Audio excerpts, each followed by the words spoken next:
Hey, what's up? We are Wildness community. It's Chris Gilmour here, the instructor with the Natural Born Tracker course on We Are Wildness University. And I got my good buddy Alexis Burnett from Earth Tracks on with us today. Lex is going to be part of a live webinar that we're running in October as well, if you're able to tune in for it. You can get more info off the website or in the description below. But I'm going to pass it over to Lex right now to share some of his favorite tracking tips that you can use out in the field. So I'll pass it over to you, Lex. Okay, thanks, Chris. Yeah, so what we're going to do now, something that I like to do, we have this beautiful set of red fox tracks that has come down the beach here. And it's reached this spot on the beach where the sand's got a little bit denser and harder.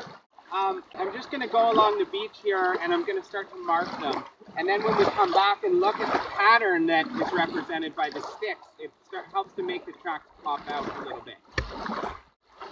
So you can do this with popsicle sticks. I often like to sharpen the end of the sticks, either popsicles or in this case just some sticks that we grabbed from a dead shrub on the edge of the beach here.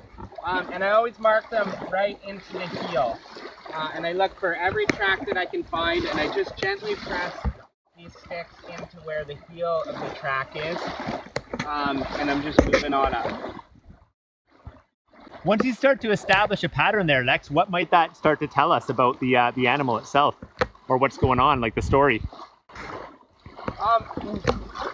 Now I can look back at these sticks, and it really starts to look like this animal is moving in a trot, especially right through here, because there's a very consistent pattern.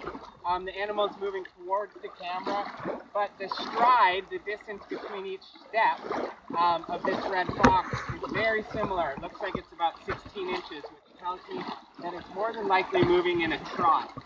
And when we get back down here, the pattern has shifted. There's a bit of a break in the pattern, so I've either missed a track or it could be a different gait that the animal's traveling up here. So I'm going to just go and put a couple more sticks in and then I can come back and start to look at the pattern. And the sticks really help it to jump out at me so that I can see them.